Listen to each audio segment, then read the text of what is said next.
cierta mirada con respecto al triángulo didáctico, que recuerden que estaba conformado por docentes, alumnos y conocimiento. Entonces, situándonos desde distintas dimensiones de análisis, que pueden ser epistemológicas, psicológicas, referida al tema de la evaluación, a la selección, organización de contenidos, vamos a ir teniendo distintas formas de ver la enseñanza de la ciencia. Las dimensiones, si recuerdan, habíamos presentado cuáles eran las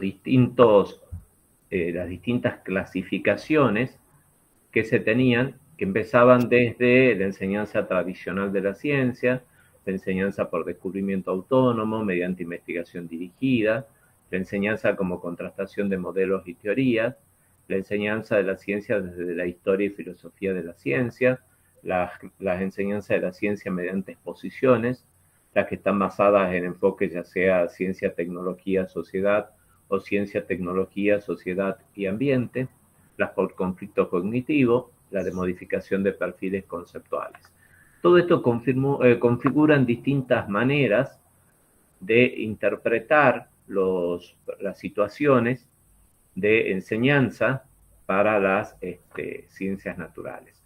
Han sido producciones teóricas que se llevan a cabo en el contexto de la didáctica de las ciencias naturales como una disciplina científica. Si recuerdan, ya habíamos analizado que es una disciplina científica relativamente nueva, pero a pesar del tiempo en el que lleva, serán unos 40 años, la producción ha sido bastante intensa. Últimamente es como que se hubiera parado un poco, pero hubo un tiempo de una gran producción. Y esta es, digamos, como la forma de modelar esos procesos vinculados con la enseñanza de las ciencias naturales. A su vez, habíamos dicho que para cada uno de estos enfoques, que serían modelos teóricos, y los modelos teóricos, recuerden, nos sirven como una forma de vincular la teoría con una realidad determinada. Estos enfoques ustedes los pueden, ¿cómo lo vamos a tener en cuenta? Pueden ser considerados como una caja de herramientas, donde nosotros cuando planificamos una situación de enseñanza, cuando estamos observando, supongamos, para la planificación es como decimos, no, me situaría en este enfoque, esto creo que se podría llevar a cabo desde este lugar, esto me permite tener en cuenta el aprendizaje de tal manera, cómo organizaría las actividades de enseñanza, qué consideraría la evaluación. Entonces, voy, digamos, extrayendo diferentes propuestas teóricas de los modelos y considerándolo para mi posicionamiento de diseñador de ese proceso de enseñanza.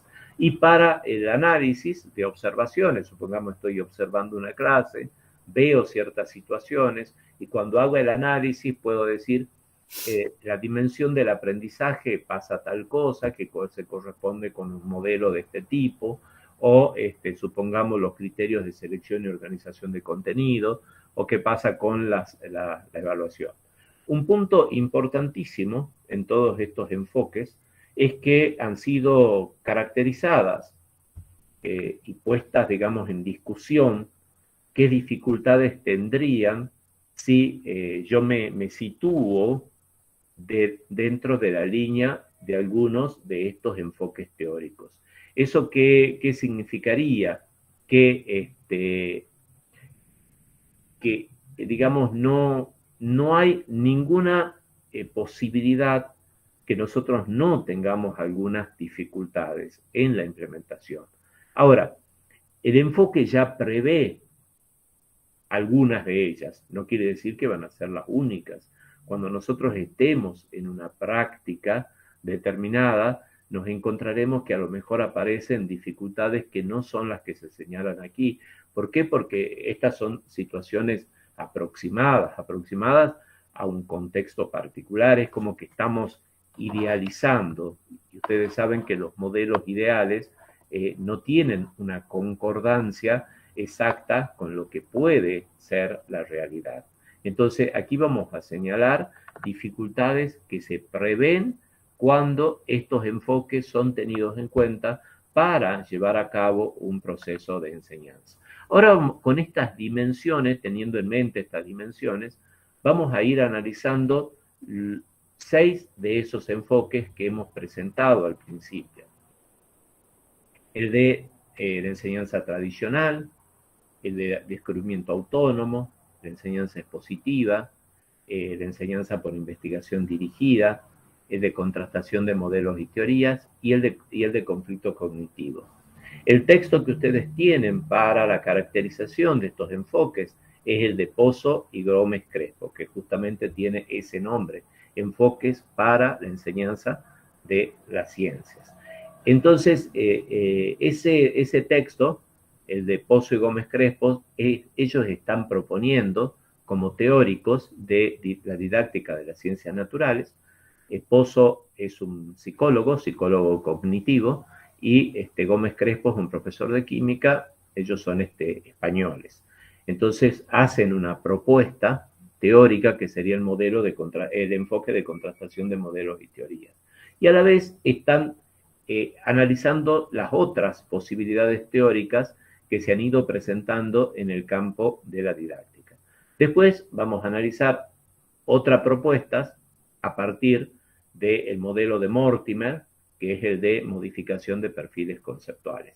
En estas, digamos, nosotros hemos decidido, porque es una cuestión de, recuerden que el currículum involucra un proceso de selección, y selección significa dejar algo de lado, no podemos darlo todo, pero sí decirle, existen otros modelos posibles, como el de basado en la historia y filosofía de la ciencia, o con un enfoque de ciencia, tecnología, sociedad, o ciencia, tecnología, sociedad, ambiente. Si después ustedes están interesados en estas otras formas, en esas otras propuestas teóricas, digamos como que pueden tener ya conocimientos que existen y acceder, buscar información sobre ellas. Por ahora, en nuestra propuesta teórica de la cátedra, no lo vamos a considerar, a pesar de que supongamos un enfoque ciencia, tecnología, sociedad, aparece cuando analicemos los núcleos de aprendizaje prioritarios, que es una forma, digamos, uno de los pasos en la concreción curricular, uno de los procesos del proceso de concreción curricular a nivel nacional. Se habla de los núcleos de aprendizaje prioritarios. Ahí se va a hablar algo desde la mirada de ciencia, tecnología y sociedad. Como decía, nosotros nos vamos a basar en 7 enfoques, que serían los que proponen Pozo y Gómez Crespo, y el de Mortimer, de modificación de perfiles conceptuales. Ahora, teniendo en cuenta cada una de estas dimensiones, vamos a posicionarnos en los distintos enfoques que hemos mencionado. Teníamos la enseñanza tradicional de la ciencia. ¿Qué involucra o cuáles son las características que tiene este tipo de enfoque?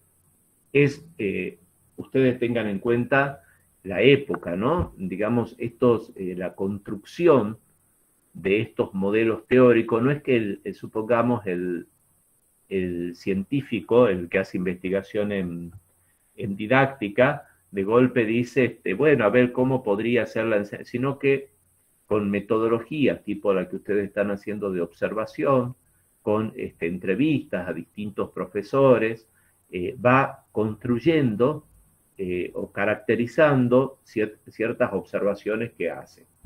El enfoque tradicional sí existe previo a la constitución de la didáctica de la ciencia como una disciplina científica.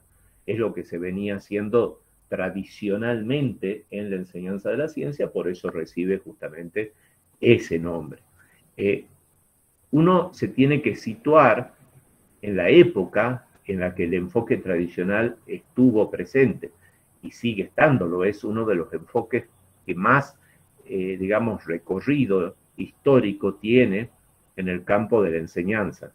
No así en el campo de la didáctica, porque decíamos la didáctica como ciencia es algo relativamente nuevo. Entonces, pero en la educación, el enfoque tradicional estuvo presente prácticamente desde sus inicios. Ustedes tengan en cuenta que lo que se buscaba es el aprendizaje de las clases a partir de grupos de aprendizajes, y que todos pudieran llegar al acceso de ese conocimiento. Y generalmente en el momento en el que surge la educación, el acceso a la información era dificultoso. Entonces, por eso ese enfoque va a poner el acento más bien en retener ciertas informaciones, en la memorización, es decir, digamos, las clases se basa en, digamos, la enseñanza expositiva de manera atomizada, podríamos decir un conocimiento como entidad, donde el profesor parcializaba los conocimientos, iba suministrando en cada clase, que se llamaban las lecciones, una parcela de ese conocimiento que el alumno después debía memorizar, mecanizar, y después ser en los procesos de evaluación, iba a poder devolver tal cual esa información había sido suministrada. Entonces es un enfoque donde, ¿por qué esta forma de memorizar información, mecanizar la información, de repetir, porque se basaba en la repetición, es decir, el supuesto psicológico que tendría parte de la idea del conductismo, digamos que los conocimientos tendrían que ser, los estímulos serían esas lecciones que suministraba el docente, y el alumno tenía que ir repitiendo hasta memorizar esos conocimientos. Si bien podemos decir es un enfoque bastante viejo, totalmente, porque a veces no era que el docente daba esa clase expositiva, sino que seguía un determinado libro de textos, libro de lecciones, donde los estudiantes tenían que ir memorizando lección por lección. Y el profesor, bueno, decía, esta es la que para la clase que viene, y la clase que viene, la evaluación consistía justamente en ver hasta qué punto el estudiante podía o no reproducir esos conocimientos. Entonces decíamos, ¿por qué se da esta situación? ¿Por qué la enseñanza pasa por estas situaciones de repetición? Hay la famosa frase de Sarmiento, la letra con sangre entra, donde, digamos, ustedes tengan en cuenta hasta actualmente, supongo que algunas cosas se siguen y se siguen reproduciendo de esa manera, por repetición, que los estudiantes tengan que memorizar y después en un examen, en una evaluación, poder repetir tal cual lo que el docente había suministrado previamente. Entonces decíamos, el problema que había de fondo era la dificultad para el acceso a la información. Ustedes tengan en cuenta que ahora estamos en una situación al revés.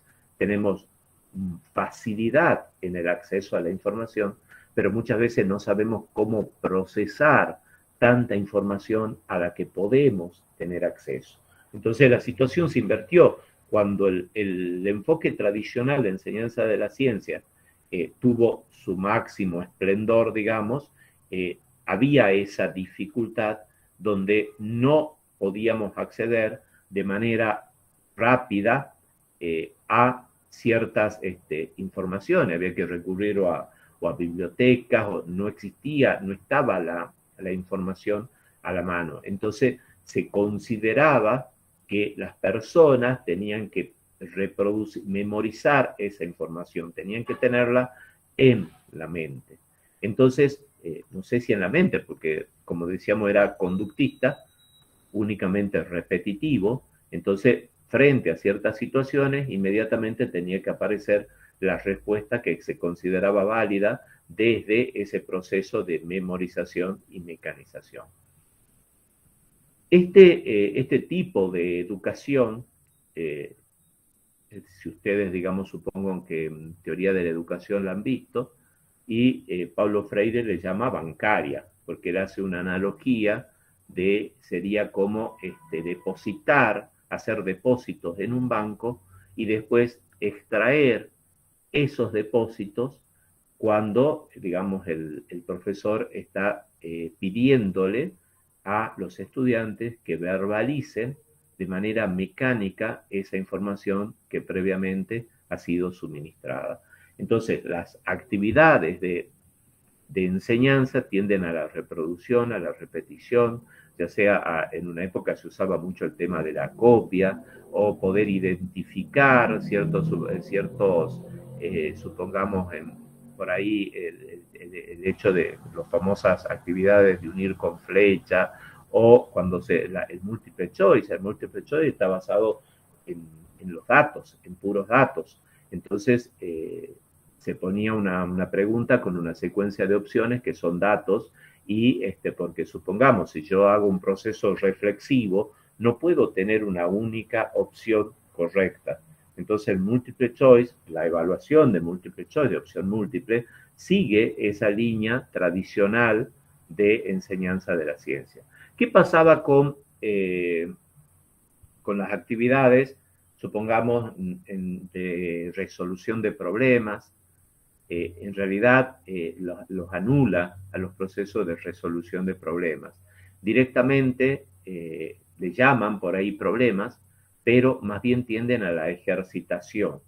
Supongamos en física era típico resolver problemas, supongamos, de movimiento rectilíneo uniforme. Esta es la fórmula, la repito muchas veces a la forma con distintos datos y de esa manera mecanizo un proceso de resolución en realidad de un ejercicio sobreaprendido y no de una fórmula. Y muchas veces se aplican esas fórmulas de manera totalmente mecánica y no se sabe qué es lo que se está, qué es lo que se está haciendo. Entonces, la parte de resolución de problemas, este enfoque ponía el acento en esa mecanización a partir de presentar muchos ejercicios posibles para que los estudiantes pudieran reproducirlos a esos algoritmos que se estaba presentando desde una supuesta resolución de problemas. ¿Qué pasaba con las actividades experimentales? Unas ciencias naturales que tiene la experimentación como algo, como un pilar, ¿no? Nos basamos en la observación, decíamos, tenemos que hacer, supongamos, observaciones de ciertas situaciones, cuando hablamos de observaciones al microscopio, supongamos salidas de campo, detección de algunos componentes, supongamos qué pasaba o en la parte anatómica. Bueno, en anatomía se ve mucho eso, ¿no? El profesor que hace la mostración, es decir, le va mostrando por partes, digamos, el único que tiene acceso a la parte experimental es el profesor y los estudiantes en círculo están observando lo que el profesor les dice, es lo que les dice respecto a lo que deberían observar. Es decir, no se deja la observación librada a lo que pudieran hacer por sí solos los estudiantes, sino que el profesor no es que va guiando, sino que va imponiendo una forma de ver esas situaciones en particular, que recibieron el nombre de mostraciones. Uno, por ejemplo, cuando hay colegios, una vez visité el Colegio Nacional en Buenos Aires y tiene hasta aulas que son para este tipo de actividades. Es decir, hay una mesada al centro y tienen como que fueran los asientos tipo, como puede ser en un anfiteatro, en forma de semicircular, para que todos pudieran observar lo que el docente hacía en la mesada. Entonces, esa era, porque digamos como que tiene una gran contradicción, porque desde el punto de vista del supuesto epistemológico que tiene el enfoque, se basa en una concepción empirista. Sin embargo, desde el punto de vista de las prácticas observacionales, es directamente el alumno no toma contacto con esas prácticas observacionales. Es como que esa experimentación se ha traducido también en exposición, es decir, se produce una verbalización de la experimentación y en la experimentación la hace únicamente el docente y el alumno no toma contacto con los materiales experimentales. Uno, supongamos, también no es que, o sea, uno está haciendo una exposición de cómo son este tipo de enfoques y con las críticas, ¿no? Porque desde el punto de vista que ya hemos hablado de lo que es el conocimiento como entidad una concepción conductista del aprendizaje. Los problemas, ya sabemos que el tema de cuando veíamos el procesamiento de la información, cuántos datos nuevos puede llevar a cabo tener en mente con la memoria de trabajo y todos esos detalles que hemos ido trabajando, uno puede hacerle como muchas críticas a este enfoque. Pero en algunos casos, supongamos, el tema de la mostración, sabiendo las dificultades que tiene, y uno decide utilizarla por ciertas condiciones que tiene, sabiendo las dificultades que eso tiene. Porque supongamos, no es como que el docente le está diciendo, remarcando qué es lo que ellos tendrían que observar bajo esas situaciones y no podrían salirse de lo que se ha dado de manera totalmente verbal cuando se está trabajando en algo que sería experimental. Bueno, dificultades previsibles. Ya si uno se para desde la teoría del procesamiento de la información, la cantidad de datos que pueden memorizar las personas, aparte del conocimiento, no está constituido únicamente por datos, no se puede aprender todo de manera memorística, porque la memoria tiene la teoría de Ausubel, que ustedes la deben haber visto, que algo hemos resumido cuando veíamos los supuestos psicológicos, pero deben haber visto en psicología, hace también digamos, caracteriza el olvido. Y si un aprendizaje es mecánico, una tiende a reproducirse en la misma forma en la cual fue incorporado.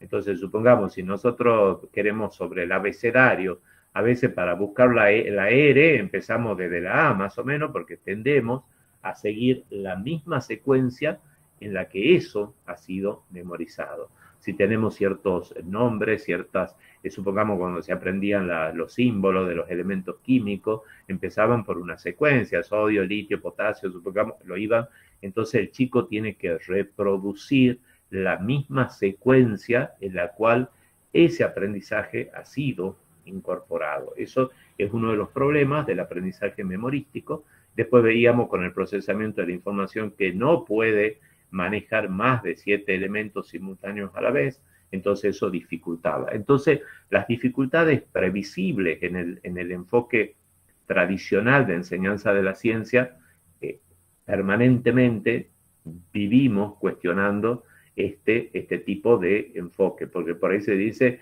es un enfoque que goza de plena salud. Es decir, en la práctica, a pesar de todas las críticas que se han hecho, en la forma en la que la didáctica ha querido modificar esa forma de ver la enseñanza de la ciencia, sin embargo, en la práctica es el enfoque que está presente con más, de manera más asidua. Seguramente cuando ustedes están observando las clases van a ver muchas características que están presentes del enfoque en esas clases que están observando. Y por ahí, supongamos, en el tema de las exposiciones va a ser típico que el docente no retome las clases anteriores, sino directamente en qué hemos quedado y a partir de ahí continúa como si todo lo anterior no tuviera ninguna relación con lo nuevo que se está, con lo nuevo que se está desarrollando. Uno por ahí se plantea, porque esto es lo que vamos a analizar después, que en la práctica no se dan los enfoques con las características estas tan marcadas como nosotros lo vemos, supongamos, únicamente enfoque tradicional, únicamente un enfoque de contrastación de modelos y teoría, sino que hay algunos aspectos durante la clase que nosotros podemos decir siguen características tradicionales o bien una enseñanza de tipo expositiva con las características que ya vamos a analizar, o hay procesos de conflicto cognitivo. Entonces, son digamos, eso nos va a dar la observación de ir fijándonos y generalmente ustedes piensen en la evaluación. La evaluación entendida como evaluación terminal y puesto el acento en lo que los alumnos saben o pueden llegar a decir. Esa evaluación generalmente lo más probable es que siga un enfoque totalmente tradicional y que ponga el acento en los datos y en lo que el alumno puede reproducir. Un punto importante también a considerar es cómo tiene en cuenta el enfoque al estudiante, la relación, conocimiento que se está suministrando con las características del estudiante. Es decir, ahí en el texto ustedes van a ver que habla de la compatibilidad. ¿Existe compatibilidad entre el conocimiento que tiene el estudiante y el conocimiento que se está por suministrar? Bueno, el enfoque tradicional tiene la hipótesis de compatibilidad. ¿Qué quiere decir compatibilidad? Que lo que nosotros sepamos, ya vamos a ver de dónde proviene nuestro propio conocimiento acerca de ciertas situaciones, no interfieren para nada con la nueva información. Entonces hay compatibilidad entre el conocimiento científico y el conocimiento que podríamos llamarle cotidiano. Ahora, esta forma de ver la enseñanza de la ciencia llevó a serios problemas que ustedes cuando leyeron el texto de Gil Pérez, de la didáctica de la ciencia como disciplina emergente, veían que había grandes dificultades en el aprendizaje de los conocimientos científicos. ¿Por qué? Porque se suponía que lo que estaba en la práctica era esta mirada de forma tradicional, de manera reproductiva, libresca, verbalista. Entonces, frente a eso, ¿cómo podía ser en los años 60, cómo revertir las grandes dificultades que había en el aprendizaje de la ciencia? Por supuesto que estas preguntas empiezan a surgir en Estados Unidos. ¿Por qué en Estados Unidos? Por un lado estuvo el proyecto Manhattan. El proyecto Manhattan fue el que fue uno que se dio durante la Segunda Guerra Mundial, que terminó en la construcción de las bombas atómicas. Ese proyecto, Estados Unidos había puesto los científicos más reconocidos del momento y los puso a trabajar en un laboratorio que se llamó en Los Álamos, donde llevaron a cabo la construcción de esa. Entonces ellos se creían como los grandes a nivel mundial, como los productores en relación a la ciencia. Sin embargo, las estadísticas le daba que los estudiantes directamente aborrecían a la ciencia.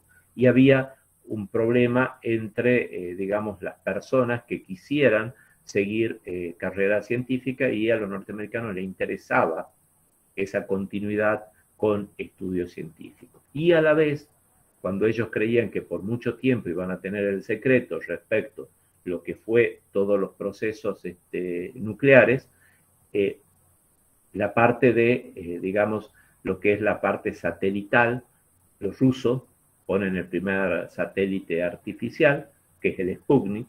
Supongo que de ahí vino después el nombre de la vacuna para el COVID, Sputnik. El primer satélite artificial que se pone es el Sputnik, que creo que fue en el año 1959 o 58.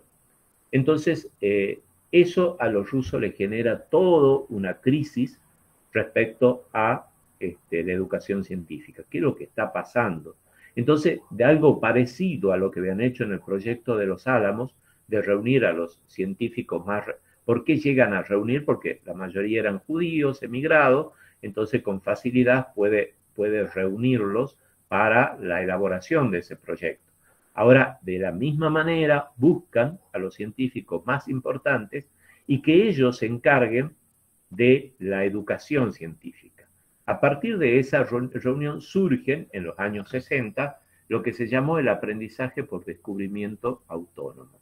Es como una oscilación, vamos a una punta del péndulo, la enseñanza totalmente libresca, y pasamos a otra, al otro extremo del péndulo, que sería la enseñanza poniendo el acento en las cuestiones experimentales. Entonces, el grupo de científicos que intervienen en la construcción de estos proyectos llevan a decir que el problema pasaba por esa enseñanza de características totalmente librescas, que lo que necesitaban era poner a los estudiantes en situación experimental. Entonces ahí surge la enseñanza por descubrimiento autónomo. Ustedes tengan en cuenta que decíamos estas formas de conceptualizar la enseñanza de la ciencia son anterior a la misma constitución de la didáctica de la ciencia. Es como que la didáctica de la ciencia observa estas cosas y las vas caracterizando. Después van a venir propuestas como la contrastación de modelos y teoría o la modificación de perfiles conceptuales, que ya son propuestas, no es una caracterización de lo que está ocurriendo en la práctica.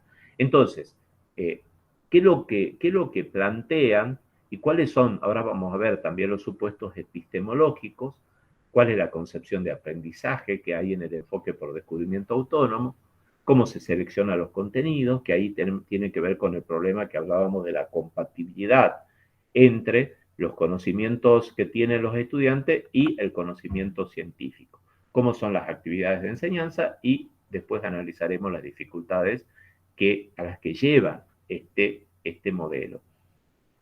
¿En qué consistía el aprendizaje por descubrimiento autónomo? Si nosotros tenemos una enseñanza totalmente basada en la retención de información, de ciertos datos, en memorización, lo que han planteado esta nueva forma de encarar la enseñanza de la ciencia era que lo importante no pasaba por la repetición de datos científicos, sino por aprender una metodología científica. Entonces, había que poner el acento no en una metodología cualquiera, sino en el método científico. La idea cuál era, que si yo sé la forma de adquirir los conocimientos científicos, cualquier conocimiento lo voy a poder aprender por mí mismo después. Por eso, por descubrimiento autónomo. El estudiante se comportaría como un pequeño científico y llegaría a descubrir todos los enunciados científicos, leyes, teorías, a partir de un método. Ahí es cuando surge esa caracterización que hablábamos cuando veíamos la parte epistemológica de lo que se conoce como el método científico. Es decir, los estudiantes tenían que aprender el método, aplicarlo a todas las situaciones. Las clases tenían que estar basadas en el método científico, con una forma totalmente, digamos, como simplificada de lo que pueden ser las metodologías científicas. Traducía todo a un único método posible que consistía de una serie de pasos. La observación, el problema, es decir, al principio ponía el acento en lo experimental, después ya se iba a la formulación del problema. Del problema iba a ser deducciones de manera tal que iba a llegar a una base experimental, una base empírica, y ahí iba a poner la parte experimentación y después con la experimentación iba a llevar a las conclusiones. En la práctica, digamos, es como que se enseñaba el método. Ustedes, cómo repercute todas estas líneas teóricas en la didáctica cuando ustedes observen, tomen un libro de los primeros años, ya sea de biología, de físico-química, y se les enseña el método científico. El tema que después, más adelante, es como que ya se han olvidado. Lo que hicieron, elaboraron estos proyectos, proponían ciertos libros que estaban destinados al docente, es decir, ellos le daban cuál tenía que ser el libro para el docente, cuál el para el estudiante, de qué forma les daba, supongamos, pónganlo bajo esta situación a observar por tanto tiempo, después los estudiantes contestan esto. Cuando uno ve esos libros así tan detallados, tantos minutos para esto, tanto para esto, tanto, o sea, una secuencia de receta, tanto la clase como ese método científico. Bueno, piensa qué ingenuos que fueron, pero bueno, parece que teníamos que poner o sea, este tipo de situación, de llevarlo desde esas características totalmente libresca que involucraba el enfoque tradicional, a esto donde el estudiante tenía que observar todo el tiempo y por él mismo arribar a las conclusiones que se pretendían que eran las conclusiones verdadera, es decir, como que había una única mirada posible y dada la observación correcta, el estudiante iba a construir, iba a descubrir la ley que estaba presente en ese fenómeno. La crítica ahora dice, era un inductivismo ingenuo. ¿Por qué ingenuo? ¿Y por qué inductivismo? Porque en realidad está poniendo el acento en la observación, no en la formulación de hipótesis, por más que en el método decía primero la observación, después el problema, después la hipótesis, después la experimentación. En la práctica estaba más bien puesta y hasta actualmente las prácticas de laboratorio muchas veces siguen las características que provienen de este enfoque por descubrimiento. Un objetivo para el práctico, después una observación de una situación y de esa observación la conclusión, que la conclusión aparece como un enunciado de tipo general, es decir, una inducción, pero la inducción a partir de una única observación. Por eso un inductivismo totalmente ingenuo. Y, decíamos, desde el punto de vista epistemológico, sigue esa línea ingenua, desde el punto de vista de la concepción de aprendizaje sigue siendo conductivista. El estudiante por sí solo, digamos, uno más bien podría decir, más bien más que conductivista, pasa a ser medio gestáltico, porque digamos como que se le va a prender la lamparita y por sí solo va a llegar a observar esas generalidades.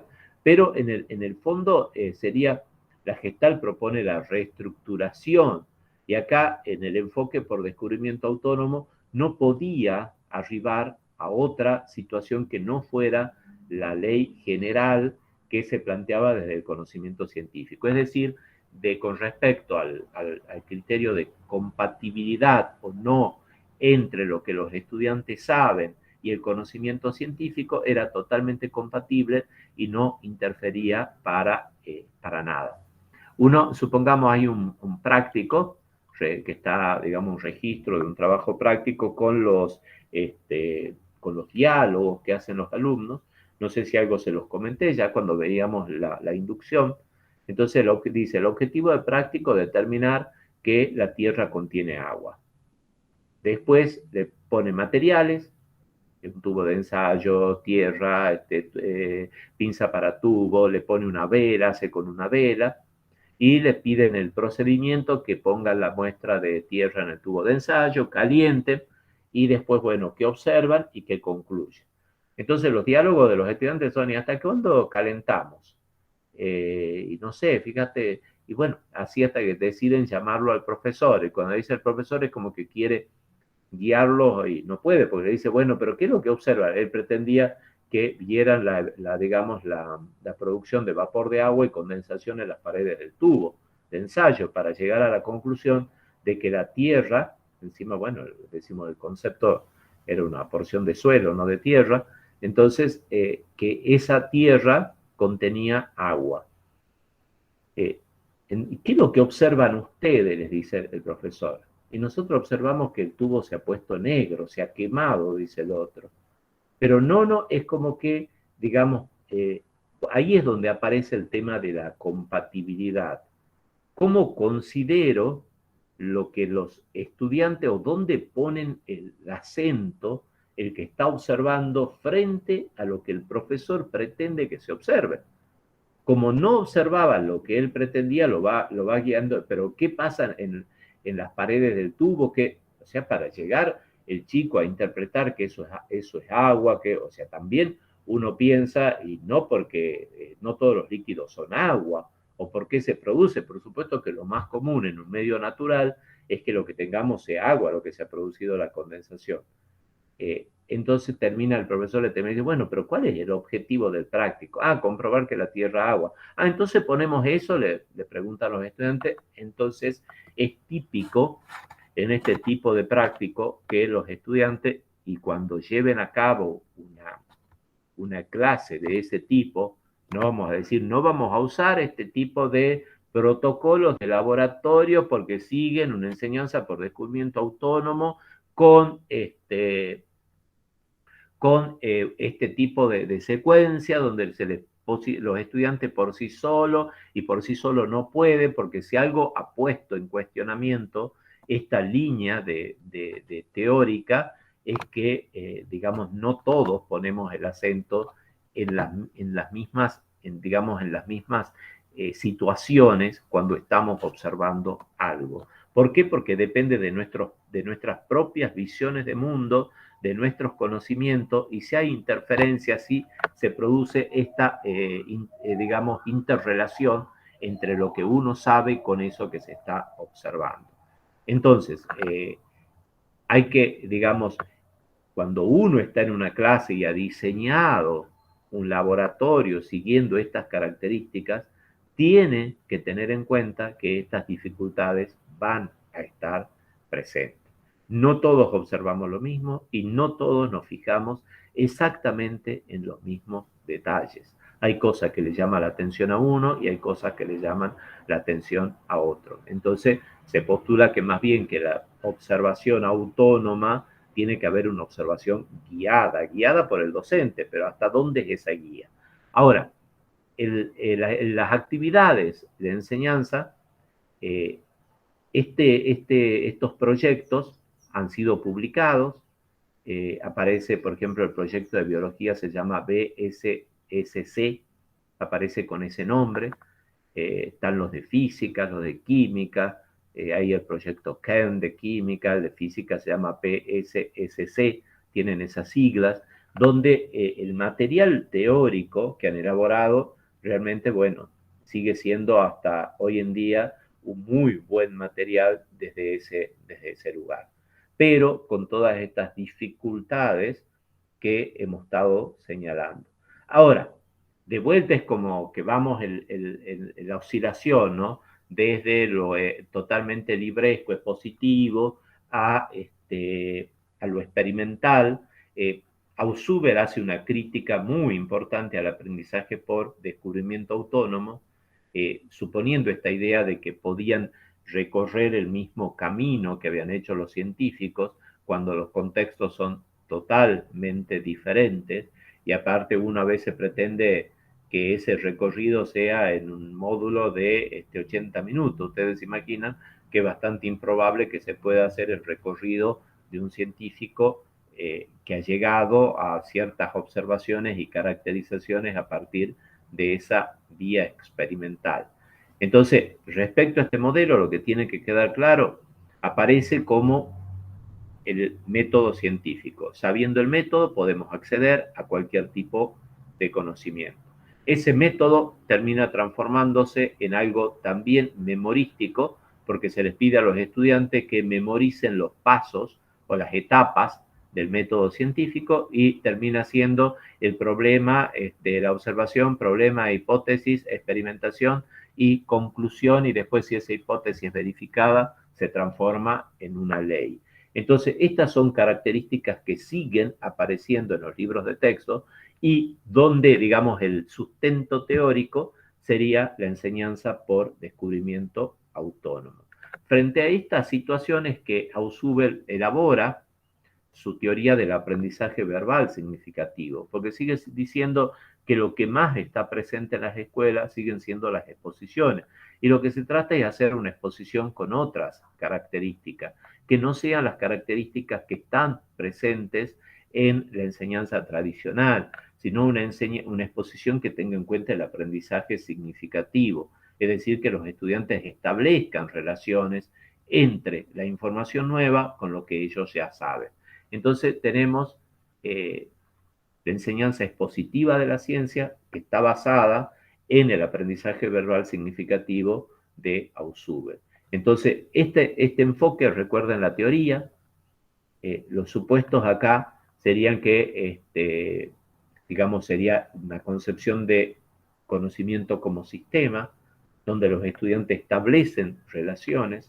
Muchas veces esas relaciones es el docente quien tiene que mostrarle, porque por sí solo, recuerden las dificultades del aprendizaje autónomo, por sí solo no va a llegar a establecer esas relaciones. Entonces la enseñanza expositiva plantea que es el mismo docente que a través de la exposición tiene que ir mostrando ese tipo de relaciones.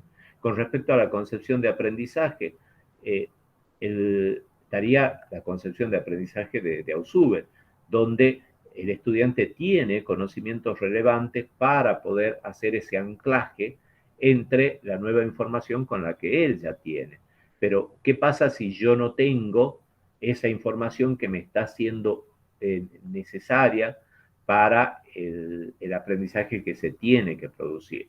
Bueno, Ausubel recomienda los organizadores previos, es decir, esquemas que posibiliten situar al estudiante donde estamos permanentemente y recurrir a esos esquemas de manera tal que les vaya organizando y estructurando la información y que se vayan haciendo procesos de diferenciación progresiva, que significa que para un inclusor, de ahí voy tomando como particularidades, después vuelvo al inclusor y ese inclusor se va haciendo más diferenciado en mi propia estructura cognitiva. La clase no pasa por una atomización de los conocimientos, sino por una interrelación que existen entre los diferentes conocimientos y donde voy mostrando las distintas relaciones que se van estableciendo. Ahora, para Ausubel o para el enfoque expositivo, digamos, la información previa es relevante, tiene que ser compatible con la nueva, con el nuevo conocimiento. Si no hay compatibilidad, no se podrían establecer esas relaciones. Entonces, las exposiciones van a tener esas características donde un organizador previo, voy planteando los diferentes conceptos importantes y a la vez los voy relacionando con los otros. ¿Cuál sería la diferencia con respecto al enfoque tradicional? Si esto es expositivo, que podríamos decir, tomando los conceptos que ya hemos visto de supuestos básicos subyacentes, que ahí veíamos que el conocimiento podía ser tomado como entidad o como sistema. En la enseñanza tradicional, el conocimiento es una entidad aislable. En cambio, en el enfoque expositivo sería un sistema donde voy mostrando las diferentes relaciones permanentemente y recurro a ese organizador de manera permanente, de tal manera que los estudiantes vayan estableciendo esas relaciones. Las dificultades, ¿dónde van a estar? ¿Qué pasa cuando lo que sustentamos está alejado de lo que nosotros pretendemos enseñar? Supongamos que queremos enseñar teoría de la evolución y los chicos presentan una concepción totalmente creacionista de las especies, que sería totalmente contradictorio con lo que nosotros pretendemos enseñar. Entonces, ¿qué hacemos en esa situación? ¿Cómo van a establecer relaciones entre variaciones al azar, presión selectiva, supongamos, con conceptos que ellos tienen de que, digamos, Dios creó al hombre, Dios creó a los animales, esos se mantuvieron igual a lo largo de la historia. Entonces hay ciertas características que hacen que el nuevo conocimiento sea incompatible con lo que los estudiantes están sustentando. Entonces, si nosotros tenemos una situación de incompatibilidad, supongamos, Ausubel decía, lo primero que hay que hacer es averiguar lo que el estudiante sabe para poder relacionarlo con la nueva información. Ahora, averiguamos lo que el estudiante sabe y lo que el estudiante sabe es totalmente compatible con la nueva información. Entonces, bajo esas circunstancias, dentro de los enfoques de enseñanza que actualmente tiene mucha repercusión en la práctica, y ya vamos a ver las dificultades o los inconvenientes que puede tener ese tipo de enfoque, se propone el de conflicto cognitivo, es decir, la enseñanza de la ciencia basada en el conflicto cognitivo. ¿Por qué se plantea esto? Porque nosotros hacemos las indagaciones acerca de lo que los estudiantes saben y vemos que eso que ellos saben es totalmente contradictorio con lo que nosotros pretendemos enseñar. Ahora, ¿de dónde provienen esos conocimientos que son contradictorios y que se piensa todo lo contrario en relación a lo que nosotros pretendemos enseñar? Esos conocimientos provienen ya sean de su interactuar diario con el mundo natural. Las personas interactuamos permanentemente con el mundo, entonces de esa interacción vamos construyendo ciertas concepciones acerca de cómo se comporta el mundo. Hacemos inducciones, y las inducciones sabemos los problemas que nos pueden llevar, y a partir de esa inducción la interpretamos como nosotros creemos que es, y la llevamos a la categoría de así es la realidad, así se comporta el mundo. Entonces una interacción permanente con el mundo va construyendo una cierta visión acerca del mundo, y a la vez tenemos que en la casa nos hablan de cierta manera, no es que nos van a dar esas concepciones de manera que la vamos incorporando porque nos hacen que la incorporemos, sino está relacionada muchas veces con el lenguaje, con la forma de expresión. Supongamos un ejemplo bien típico es, pongo una olla en la cocina y digo la olla se ha quemado porque tiene toda la parte de abajo negra. Bueno, desde el punto de vista de la teoría de combustión, sería la combustión incompleta, que eso negro es carbono, ese carbono proviene del gas, no es algo que provenga de la olla. Entonces, si a mí o sea, si yo voy a la expresión la olla se ha quemado, es como que pienso que el carbón proviene de la olla, o eso negro que es que sea, porque tenemos generalmente la teoría que todo lo que ponemos al fuego se pone negro y se quema. Es una teoría cotidiana con la cual nos manejamos, pero las teorías de la combustión dicen cosas totalmente diferentes. O sea, hay una interacción entre una sustancia determinada, una oxidación, y si esa oxidación es incompleta, va a llegar a la producción de carbono, que es de color negro, pero no significa que todo se va a poner negro y esto se va a quemar. Entonces, esas concepciones nos van a ir siendo suministradas a través del lenguaje con el cual nos expresamos en la vida cotidiana. Es decir, hay una transmisión social del conocimiento cotidiano. Y supongamos lo que hablábamos recién, el hecho de una mirada creacionista con respecto a las especies, también es una forma de adquisición social de ese tipo de conocimiento. Y hay otros que son transmitidos a través de la educación. La educación por ahí transmite, y muchísimas veces, no digamos, transmite concepciones totalmente erradas. Supongamos, si ustedes empiezan a enseñar fotosíntesis, bueno, los chicos le van a decir la planta produce glucosa, pero ¿y eso de dónde lo sacaron? Si a lo mejor no creo que en la casa le estén hablando de la glucosa que produce la planta. Bueno, ese es un concepto que lo ha transmitido, que ha sido transmitido a través de la educación. Es decir, la educación puede transmitir, y de hecho lo hace, y muchísimas veces, concepciones totalmente discordantes con respecto al conocimiento que nosotros vamos a impartir en un momento determinado.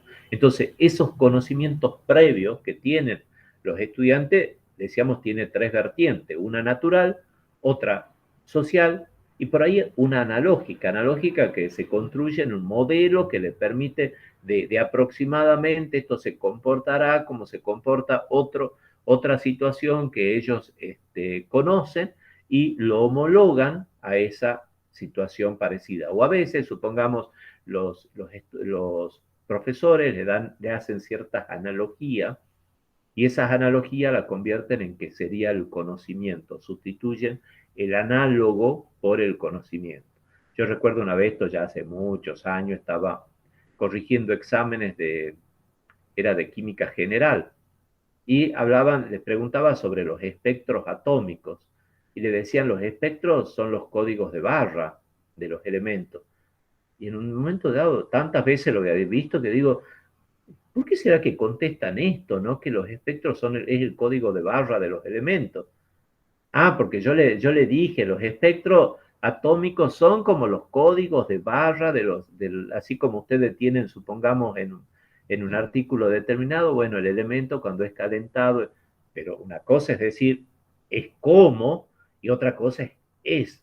Entonces, una forma de adquisición de conocimiento es cuando transformamos eso que desconocemos en algo cotidiano. Entonces el código de barra, el espectro del atómico es el código de barra de ese elemento. Otra que una vez me acuerdo siempre ha sido corrigiendo examen, decía, eran la curva de crecimiento de una población microbiana. Y dice, bueno, la primera fase es la fase de lactancia. Entonces, para latencia y lactancia, bueno, hacemos una analogía y terminamos llevándolo a lo que nosotros conocemos. O sea, hay terminología por ahí que se parecen en nuestro mundo cotidiano con lo que nos está dando desde el punto de vista científico y lo vamos relacionando con conceptos, con esos conceptos cotidianos. Entonces eso es como una analogía, hacemos una analogía entre algo que conocemos con esa situación nueva. No tenemos herramientas para caracterizar a la situación nueva y recurrimos como si fuera algo parecido.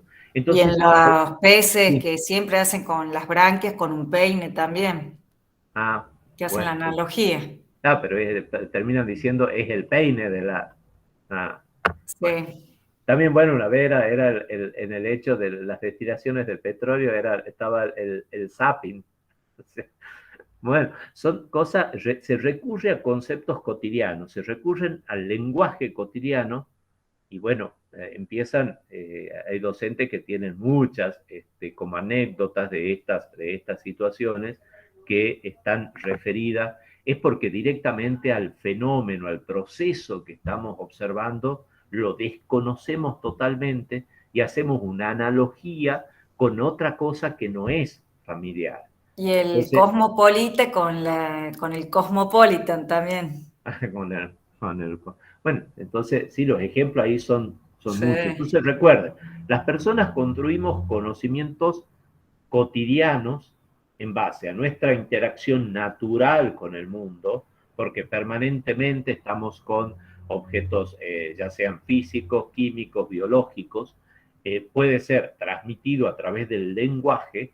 Con el lenguaje damos una cierta visión al mundo natural y a la vez, cuando no tenemos herramientas con las cuales asimilar una situación determinada, recurrimos a algo analógico. En ese algo analógico aparecen estas dificultades, como hemos dicho, que los espectros atómicos sean el código de barra, que el periodo de latencia sea el de lactancia, que ¿cómo era el que había dicho? El de los peines de las braquias, o sea, son como terminología que como no la tenemos, empezamos a recurrir a algo que conocemos. Y se genera este conocimiento que sería totalmente contradictorio con lo que nosotros pretendemos observar. Entonces, el enfoque de conflicto cognitivo, ¿qué es lo que plantea? Hay que descartarlo, hay que sacar ese conocimiento. Pero yo no puedo establecer relaciones, lo tengo que eliminar. Entonces, el supuesto acá de aprendizaje sigue una línea tipo piagetiana, ¿no? El conflicto, el término conflicto cognitivo viene de Piaget.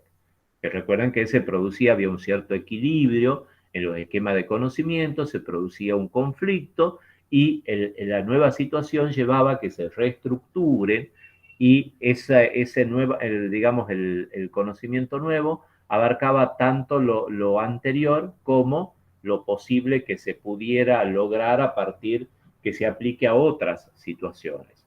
Entonces, ¿cómo va a ser? Al no haber compatibilidad entre lo nuevo con lo viejo, este enfoque lo que plantea es, lo primero que hago es averiguo qué es lo que saben. Ahora, si eso que ellos saben es contradictorio, no sé de dónde viene el sonido. No es ninguna pregunta, ¿no? Lo juro. Bueno, entonces, decíamos, lo primero que se hace desde el punto de vista del conflicto cognitivo es averiguar lo que el estudiante, igual que en el enfoque expositivo. Ahora, eso que ellos saben es contradictorio, habría que sustituirlo. Entonces, habría que presentarle una nueva situación que le contradiga eso que él sabe. Y una vez que se da cuenta que se contradice con lo que él sabe, la nueva situación, se presenta la nueva teoría y esa teoría, según el enfoque, dice que tiene que reunir ciertos requisitos. Ser inteligible, ser plausible, es decir, que la pueda entender, que plausible, que sea creíble, que la pueda creer realmente a la teoría y que le sea útil. Si se dan esas condiciones, dice el enfoque de conflicto cognitivo, se van a poder sustituir las teorías anteriores por las nuevas teorías. Es decir, como un modelo de revoluciones científicas, de cambio total, radical de lo anterior por lo nuevo. Las dificultades en la práctica se ve que no se cambian muchas de estas teorías por más enfoque de conflicto cognitivo que sigamos. En la práctica, las concepciones estas son muy resistentes al cambio, tal cual como decía Lakatos. Hay un núcleo duro que es resistente al cambio. Nosotros, bajo una situación determinada, se nos contradicen las teorías y en la ciencia proponíamos hipótesis ad hoc, veíamos esas hipótesis presupuestas, de tal manera que hacíamos concordar los datos con lo que estaba planteando desde el punto de vista de la teoría. Es decir, en la parte científica se da esto, ustedes imaginen lo que seremos nosotros como estudiantes frente a una situación que nos contradice. En realidad, en vez de tomar el conocimiento nuevo, muchas veces lo que hacemos es protegerlo y se generan ciertas resistencias al cambio. Entonces, las dificultades van a aparecer, esas resistencias al cambio. La otra es que se dice que es todo un tema de un ejercicio de violencia simbólica frente al conocimiento que se tiene acerca de ciertas situaciones. ¿Por qué? Porque es cómo se ha construido ese conocimiento. Muchas veces nosotros estamos tratando de sustituir conocimientos que han sido transmitidos socialmente y ese transmitido socialmente vincula o está relacionado con ciertas personas. Y a lo mejor lo que nosotros le estamos diciendo, no, esta no produce glucosa, y ha sido alguien importante en la vida de esa persona que le ha enseñado eso que estaba referido a esa situación particular. Entonces, al tener un componente social, esas visiones contradictorias, y nosotros pretender modificarla, hay un ejercicio de violencia simbólica frente a esa situación particular. Ustedes no se olviden, bueno, que había dentro de las teorías de la educación, se plantea la educación como violencia simbólica, ¿no? Acá se la ve bastante palpable cuando son, decíamos, concepciones que han sido transmitidas socialmente por la casa, por los grupos más próximos, supongamos, ¿qué pasa con todo este conocimiento analógico? Nos hace gracia.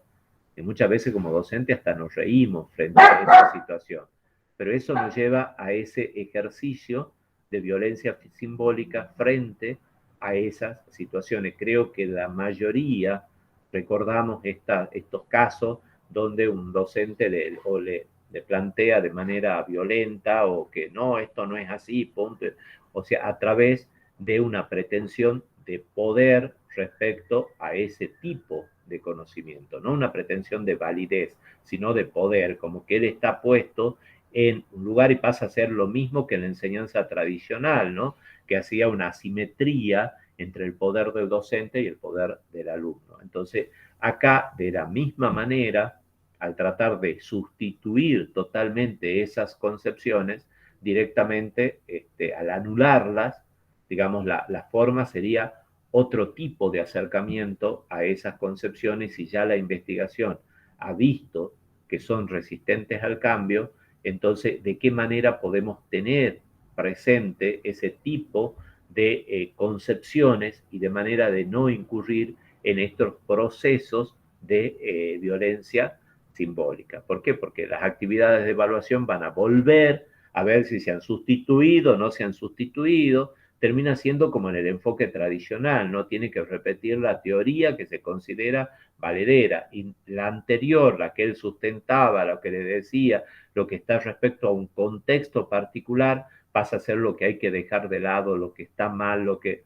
Entonces, esta característica presente en este enfoque hace que, digamos, que tenga este tipo de crítica. Ahora, en la práctica se da, por supuesto, supongamos, podemos utilizarlo sabiendo, como decíamos, en todo hay estas dificultades.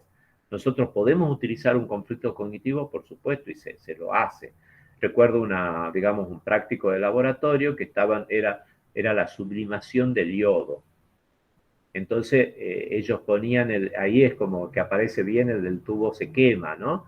Por más que no era una vela, como el caso ese que les planteaba de la tierra contiene agua, sino que tenían una muestra de yodo, entonces calentaban, aparecía el color violeta de los vapores de yodo, y después el tubo se ponía negro en la parte superior.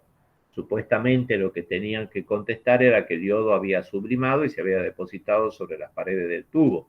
Entonces, sin embargo, los alumnos, yo me acerco, estaba observando esa clase, porque uno ya sabe más o menos por dónde va, porque esto también se han hecho muchísimas investigaciones sobre lo que los estudiantes piensan. Entonces, muchas veces no hace falta ni hasta averiguarlo, ¿no? Uno puede leer, supongamos, sobre fotosíntesis, sobre respiración, sobre estados de agregación de la materia, sobre esto, sobre los cambios, sobre todos los temas se han hecho investigaciones sobre qué es lo que piensan o sustentan las personas, tanto que previa a una educación como después de una educación, y ahí es donde se ve esta resistencia al cambio.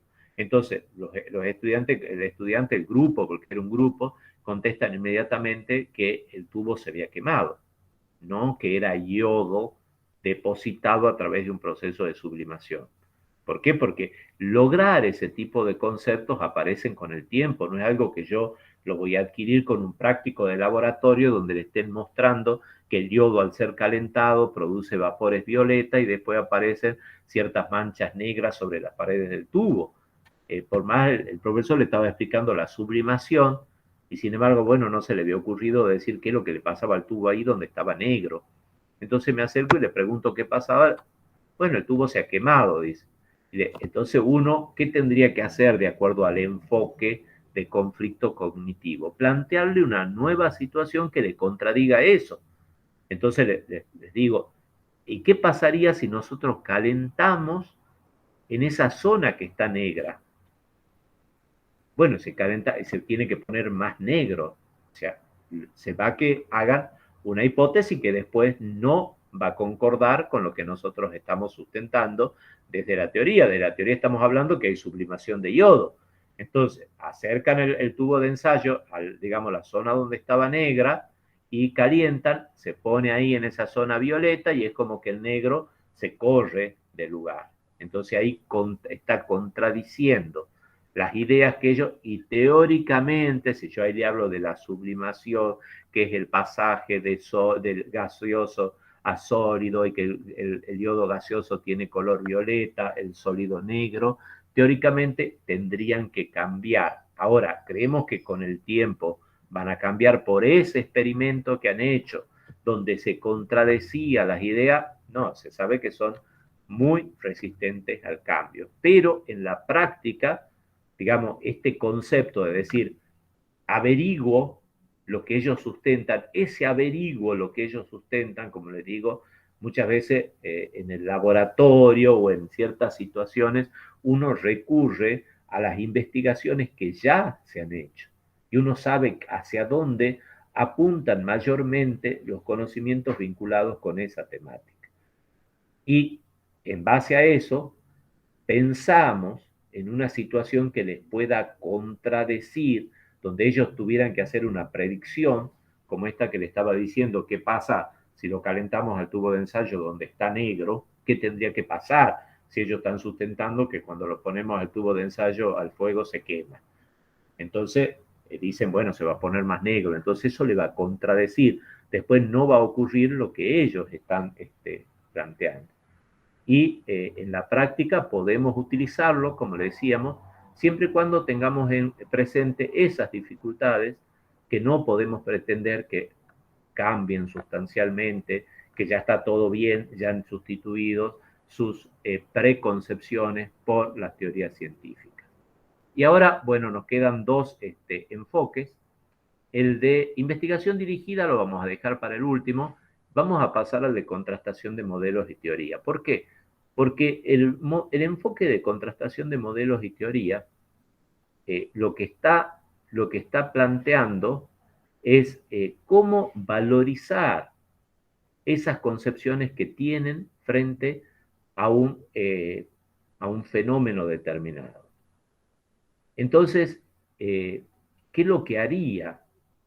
Supongamos, nosotros al principio dijimos la clase, vamos a tratar enfoques o teorías, modelos teóricos que se han construido sobre la enseñanza de la ciencia. Lo planteamos a todos.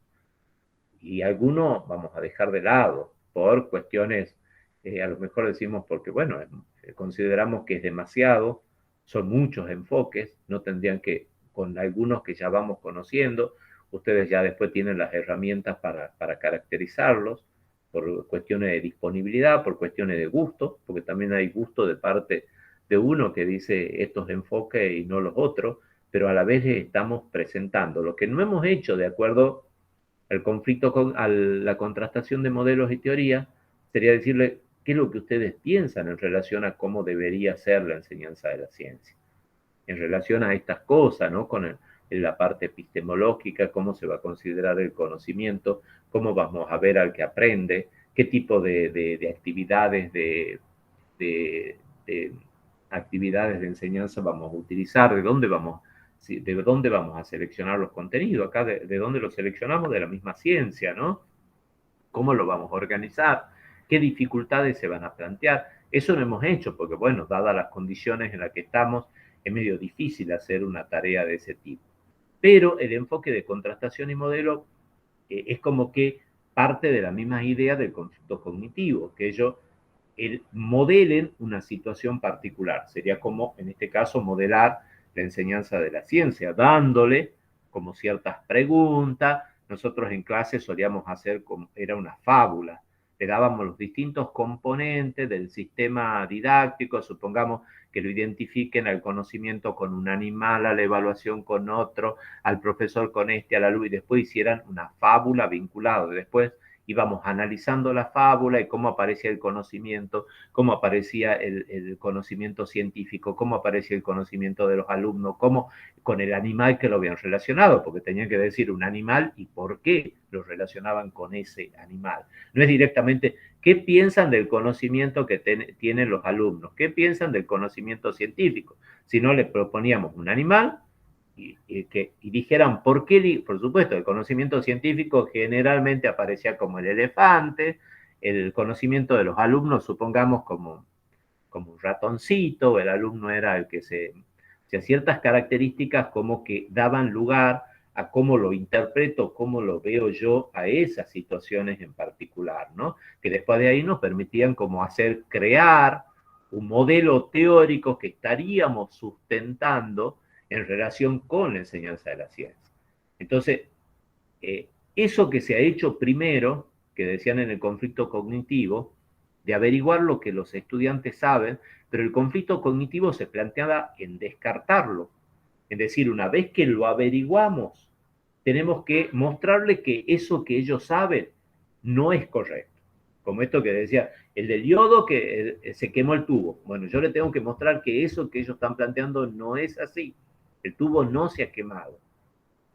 Eso es lo que dice el conflicto cognitivo. Plantearle una teoría, después que he demostrado que eso no es así, plantearle una teoría que le sustituya las ideas que tenían previamente. Y que decíamos, una no se sustituyen como dificultades, no hay forma, o sea, se siguen manteniendo. La explicación que se da es que se generan hipótesis que en ese momento lo puedo acomodar, o directamente es tan fuerte la concepción que ni siquiera me acuerdo, o por más que teóricamente me están poniendo en contradicción, ni siquiera me logro dar cuenta de la contradicción que existe. Entonces, el enfoque de contrastación de modelos y teorías plantea que yo averiguo también, tengo en cuenta ese modelo teórico que como grupos, como personas sustentamos acerca de algo en particular. Como esto que le decíamos, que nosotros solíamos hacer una fábula para ver cómo aparecían en ustedes los diferentes componentes vinculados al proceso de enseñanza y de aprendizaje, a los procesos de enseñanza y de aprendizaje. Ahora, después le planteo otros modelos y voy comparando, contrastando tanto el modelo que han sustentado los estudiantes como el modelo que se plantea desde la teoría. Entonces, supongamos, vamos viendo que respecto a la enseñanza tradicional, bueno, ¿qué aparece aquí respecto al aprendizaje por descubrimiento autónomo, entonces, un problema determinado que inicialmente lo resuelven con sus propias visiones y después lo vamos viendo en relación a lo que se ha planteado a lo largo de la historia de la ciencia y a lo mejor se dejan ciertas aristas abiertas. Supongamos esto que yo diga, bueno, la fotosíntesis produce glucosa. Lo planteo como un conocimiento válido para cualquier época y en cualquier lugar. Ese es el problema. Ahora, en cambio, si yo planteo inicialmente una actividad donde caractericemos cómo se llevaría a cabo o cómo crecen los vegetales, cómo crecen las plantas, que ellos empezarían, y le mostramos las ideas de Van Helmont, que decía que crecían únicamente expensas del agua, después le vamos planteando las teorías vinculadas con que se relacionaban con la combustión y la transformación del dióxido de carbono en oxígeno y toda esta, hasta supongamos que en ese momento llegamos a la producción de glucosa, pero le dejamos abierto. Hay otros modelos teóricos que plantean que no se produce glucosa. Nosotros no lo vamos a ver todavía. Entonces, eso, y ahí tienen ustedes el ejemplo, porque supongamos al principio no entendíamos muy bien esto de la idea del conocimiento como entidad, como sistema y como proceso. Acá, en la enseñanza, mediante contrastación de modelos y teoría, se está proponiendo una enseñanza basada en un proceso de construcción socio-histórica del conocimiento, es decir, yo contextualizo. Ahí evito esa desactualización, porque a veces, supongamos, son ciertos conocimientos que ya no son considerados en el ámbito científico. Pero si yo lo contextualizo y dejo la posibilidad para otros, deja de aparecer esa contradicción. No es que yo me voy a cerrar y en este no. En este modelo, supongamos, ¿cómo llega Sachs, que es el que hace esto de que se produciría glucosa? Hemos dicho que era a través de la identificación de almidón y que el almidón era un polímero de glucosa y que el polímero entonces pensaba que la planta producía glucosa antes de llegar al almidón. Entonces todas estas cosas uno lo explica en ese momento y que él en realidad no contrasta que produce glucosa, sino únicamente almidón, pero presupone, y ahí llega a elaborar un modelo teórico del crecimiento vegetal a través de la producción de glucosa. Entonces, vamos contextualizando las diferentes propuestas teóricas para un mismo problema y los vamos comparando. ¿Dónde estarían las enseñanzas? Las actividades de enseñanza van a ser caracterizar los diferentes modelos teóricos, ver las diferencias, semejanzas y a la vez con las mismas propuestas de los estudiantes. ¿Dónde están las dificultades de este modelo? Según Pozo y Gómez Crespo, en que los docentes no estamos capacitados todavía para enseñar de esta manera. ¿Por qué? Porque venimos de una formación de enseñanzas tradicionales, donde nos caracterizaron de esa manera, no estamos acostumbrados a contextualizar los conocimientos, entonces más bien para él no hay una dificultad por parte de los estudiantes, sino la dificultad en la implementación de este enfoque pasaría por parte de los docentes, que los docentes no estamos en condiciones de encarar la enseñanza de la ciencia desde este lugar. Y ahora el último modelo que vamos a desarrollar hoy es la investigación dirigida. Este enfoque, que fue propuesto por Gil Pérez, lo que él retoma y por ahí dice que como que el enfoque de aprendizaje autónomo o de descubrimiento autónomo es como que fue como ridiculizado, muy criticado, pero ponía el acento en la parte experimental. Entonces, él retoma y dice, bueno, ahí había, o viene el conflicto cognitivo, ese cambio conceptual que planteaba. Él dice, el proceso requiere tanto de un cambio conceptual como procedimental como actitudinal, porque no nos acercamos de la misma forma a los distintos tipos de conocimiento. Entonces tiene que haber lo que planteábamos, no una observación autónoma, sino que tiene que haber ciertas guías. Y ahí nos situamos en una concepción de aprendizaje siguiendo las ideas de Vygotsky, ¿no? Las ayudas del docente en la zona de desarrollo próximo. Es decir, es como que nosotros estaríamos viendo cuál es la zona de desarrollo real, con esa indagación de lo que ya se sabe, y a la vez hacia la potencial y dándole ayuda a los estudiantes para situarnos en esa zona de desarrollo próximo. Entonces, investigación dirigida y hace como una analogía entre lo que sería un proceso de investigación en la comunidad científica, donde hay un director de investigación, donde hay tesistas, donde hay, supongamos, técnicos, cómo se caracterizan los equipos de investigación y a la vez hacer una simulación en un aula. Entonces, supongamos, tenemos un problema determinado, lo analizamos entre todo al problema, vemos distintas aristas del problema, dividimos al grupo, que cada uno del grupo tenga en cuenta diferentes aristas del problema, después hacemos exposiciones, de la misma manera que se hacen, supongamos, las exposiciones científicas, la publicación de papers, de artículos, de publicaciones con pósteres, entonces cada uno va haciendo ese tipo de actividad. Entonces hay un problema, ese problema lo tenemos entre todos, pero a la vez dividimos el grupo en función de inquietudes, de lo que piensan que le puede interesar investigar en relación a esa problemática en particular, y a la vez después se van haciendo como publicaciones que serían presentarle al resto del curso las indagaciones que han hecho en relación con la problemática que han estado indagando. Una vez hemos hecho algo parecido como prueba, ¿no? Piloto en el gimnasio, y donde, digamos, el problema era qué diferencias había entre cítricos.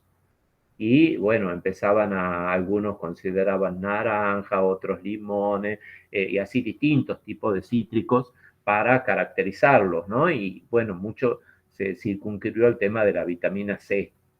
Entonces, con la vitamina C, por supuesto, fue dándose lugar a través de la investigación que iban haciendo ellos y siguiendo digamos, cada uno con su línea. Uno planteaban, supongamos, averiguar el tema de la vitamina C en distintos cítricos, supongamos en el limón, en la naranja dulce, en esta, en la otra, en la mandarina, en el pomelo, y ir comparando. Los otros hablaban con respecto a la exposición a la oxigenación, que tenían el concepto como que si se dejaba un jugo expuesto, la cantidad de vitamina C iba disminuyendo con el tiempo, supongamos.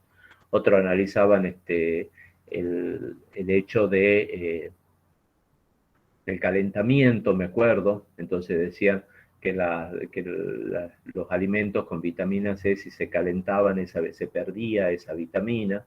Entonces, ¿cuánto tenía que ser ese calentamiento para que se pierda? Por ejemplo, se planteaban e iban haciendo indagaciones experimentales, ¿no?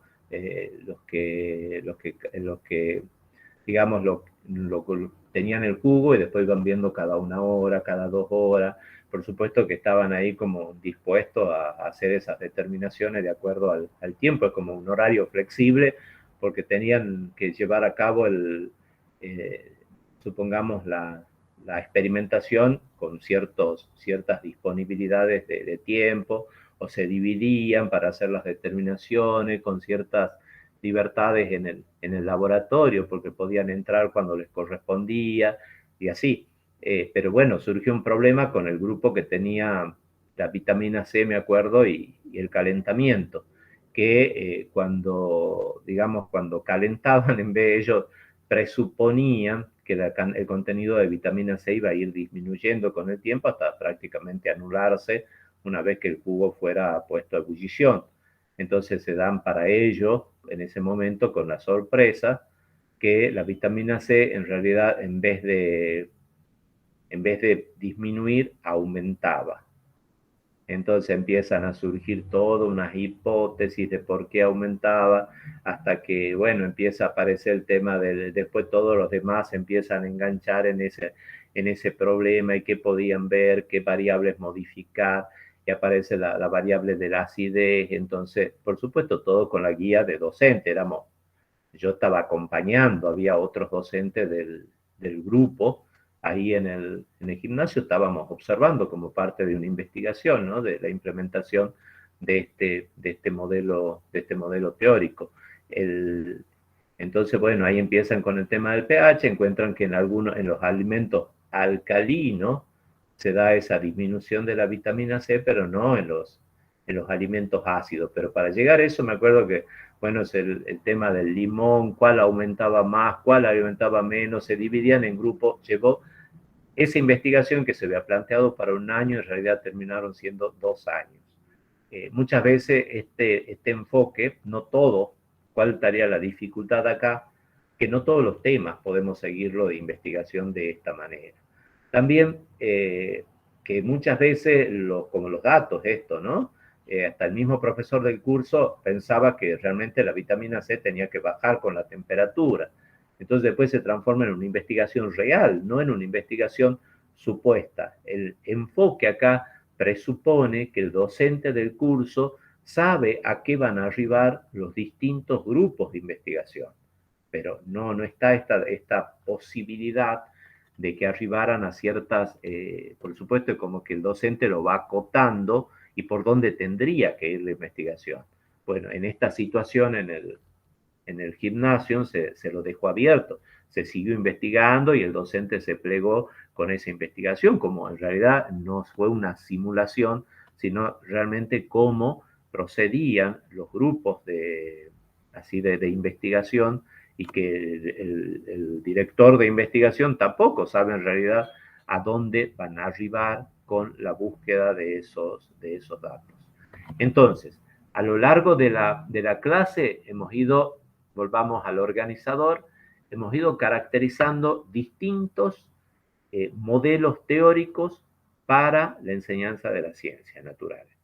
Algunos ponen el acento, como decíamos, en la parte experimental, como el enfoque de descubrimiento autónomo, que las dificultades de inductivismo ingenuo, el de enseñanza por investigación dirigida, ya presuponían grupos de investigación con ayudas por parte del docente.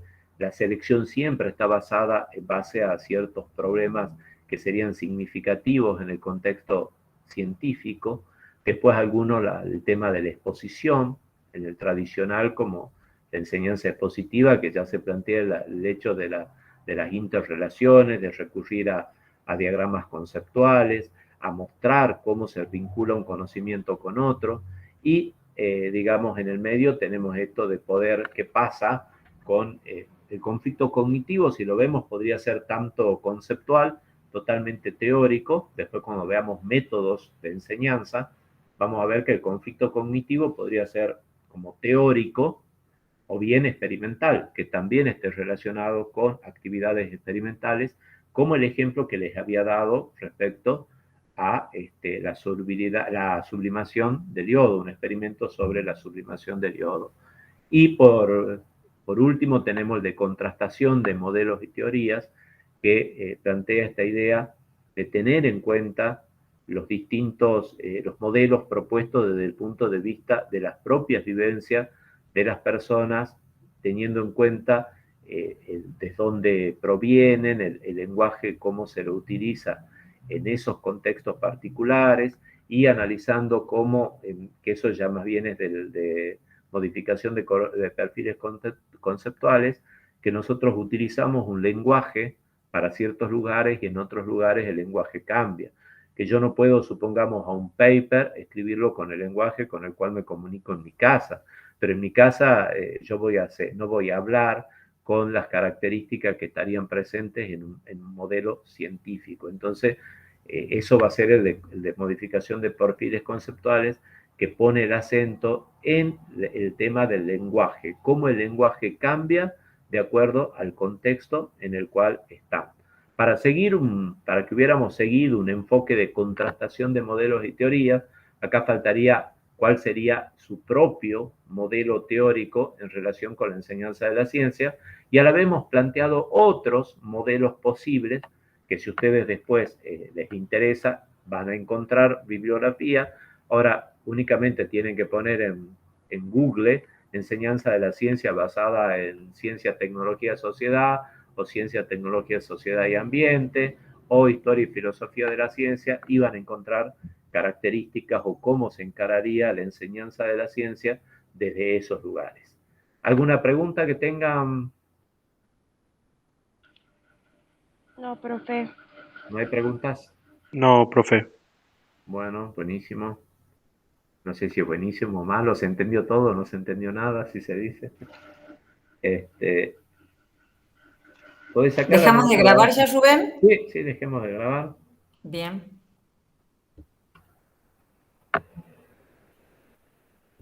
He ido un poquito rápido porque pensaba que a lo mejor no podía hacer esto.